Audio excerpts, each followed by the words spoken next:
दोस्तों, आज मान सुंदर का वो एपिसोड आने वाला है जिसका इंतजार पूरा परिवार कर रहा था। एक तरफ राजेश्वरी अपनी चालाकियों के साथ प्रॉपर्टी पर कब्जा किए बैठे हैं, दूसरी तरफ बड़ी दादी का पश्चाताप उन्हें अंदर से तोड़ रहा है, और तीसरी तरफ नहार, अर्जुन, रोहित, समरा सब एक साथ खड़े हैं। आज का एपिसोड एक पूरी जुंग का टर्न अराउंड पॉइंट है। सुबह का वक्त है। नहार ने नींद में भी चैन नहीं पाया। वो उठ के अपने कमरे की खिड़की के पास खड़ी हो गई है। शहर की सुबह की रोशनी कमरे में आती है, लेकिन अंदर अंधेरे हैं। वो सोचती है, कितने सालों से यह लादाई चल रही है, कितने सालों से हम अपने ही घर में पराए हैं। आंख भर आती है, वो आंसू नहीं आने देती। एक गहरी सांस लेती है। तभी बड़ी दादी आती हैं। वो नहर के पास बैठ जाती हैं। कई पलों की खामोशी के बाद कहती हैं, बेटी, मैं तुझसे कुछ बात करना चाहती हूँ, जो मैं तेरी जिंदगी में नहीं बोल पाई, वो आज बोलना चाहती हूँ। नहर उनकी तरफ घूमती है। बड़ी दादी की आंखों में शर्म है। पहली बार जिंदगी में, पहली बार मैंने जो कागज बदले थे, मुझे नहीं करने चाहिए थे। मैं ये सोचती थी कि तेरे दादा की मेहनत का फल सिर्फ उन्हीं के पास रहना चाहिए जो उनका खून है, लेकिन मैं भूल गई थी कि तेरी चची का परिवार भी उसी इंसान का खून था, तेरी दादा का भाई। मुझसे गलती हुई, बड़ी गलती। नहर कुछ देर चुप रहती है, फिर कहती है, दड़ी, आपने माना, ये काफी है, लेकिन अब हमें आगे का सोचना है, और यही है आज का सबसे बड़ा एजेंडा। आगे का सोचना। नहर ने पूरी फैमिली को इकट्ठा किया है, अर्जुन, रोहित, समरा। एक छोटी सी बैठक, बिल्कुल सीधा प्लान। वो कहती है, हम राजेश्वरी चाची के पास जाएंगे, हम उनसे सीधा बात करेंगे। हम उन्हें बताएंगे कि हम कोर्ट नहीं जाना चाहते, हम कोई बड़ी लड़ाई नहीं चाहते, हम सिर्फ वही चाहते हैं जो परदादा ने दिया था, आधा आधा बराबर। और अगर वो नहीं मानी तो अर्जुन भैया का वो प्लान काम आएगा। रोहित पूछता है, कौन सा प्लान? अर्जुन एक झलक नहर को देता है। नहर कहती है, परदादाजी का भूत वाला प्लान। राजेश्वरी चाची को भूतों से बहुत डर लगता है।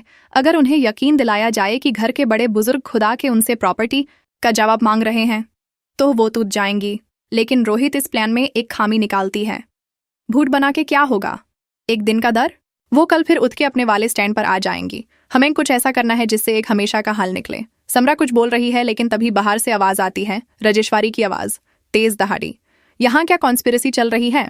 मैं सुन रही हूं, सब एक साथ इकट्ठे हो के मुझसे लड़ना चाहते हो। आओ आओ मेरे सामने। मैं अकेली हूं, लेकिन मैं हर एक से लड़ सकती हूं। वो दरवाजे में खड़ी हैं, हाथ कमर पर, चेहरे पर वही अकड़, वही दरपुक न करने वाली आंख। नहर उठ के सीधी राजेश्वरी के सामने खड़ी हो जाती है। एक पल खामोशी, फिर नहर कहती है, बहुत धीमी लेकिन सख्त आवाज में, चाची जी, मैं आपसे लड़ने नहीं आई, मैं आपसे बात करने आई हूं। बात, सीधी बात। आप हमें बताइए, आपको क्या चाहिए? ये घर, ये बिजनेस, ये प्रॉपर्टी? आप खुद बताओ, अपना हक कितना है? हम सुनेंगे, क्योंकि मैं नहीं चाहती कि ये परिवार दुश्मन बन जाए। मैं चाहती हूं कि ये परिवार एक रहे। राजेश्वरी के चेहरा का रंग बदला, सिर्फ एक पल के लिए। उस एक पल में वो कहीं और दिखती हैं, कुछ ज्यादा इंसान जैसी। फिर वो वापस अपनी आकड़ में आ जाती हैं। तुम्हें सुनना चाहिए तो सुनते रहो। मेरे पास अब सब कुछ है, कागज मेरे नाम है, मैं कुछ नहीं दूंगी, जाओ यहां से। वो जाने वाली होती हैं, लेकिन तभी एक चीज होती है जो सबको हैरा देती है। एक आवाज, भरी भरी, गहरी, बड़े बुजुर्ग जैसी। कमरे के किसी कोने से डॉल्टन, राजेश्वरी। राजेश्वरी थिथक जाती है। आवाज फिर आती है, राजेश्वरी, तूने अपने ही परिवार का हक मारा। मैंने जो बनाया था वो अपनों के लिए बनाया था। ये घर बनाया था दोनों बेटों के लिए। तूने क्या किया? राजेश्वरी का चेहरा सेफ्ट हो जाता है। वो पीछे हटती है। कौन कौन है? आवाज फिर कहती है, मैं हूं, वो जो चला गया, जो ये सब देख रहा है। और तेरी गलतियां मुझे चैन नहीं लेने देती। राजेश्वरी गिरती है दीवार के साथ। वो रोने लगती है, नहीं नहीं, मैं। और तब पहली बार राजेश्वरी के हाथ कांपते हैं। पहली बार उनकी आंख से आंसू आते हैं। पहली बार वो टूटती हैं। दोस्तों, क्या यह मोमेंट प्रॉपर्टी के कागज वापस करवा सकता है? क्या राजेश्वरी सच में पूरी तरह हारने को तैयार होगी, या क्या वो दोबारा उठ के नया प्लान बनाएगी? और ये आवाज, ये भूत की आवाज आई कहां से? क्या नहर ने सच में कोई अरेंज किया था, या कुछ और हो रहा है इस घर में? आज का एपिसोड दोस्तों एक ऐसी आंधी है जो इस घर की हर खिड़की दरवाजा हिला देगी। मिस मत करना, सिर्फ दंगल टीवी पर।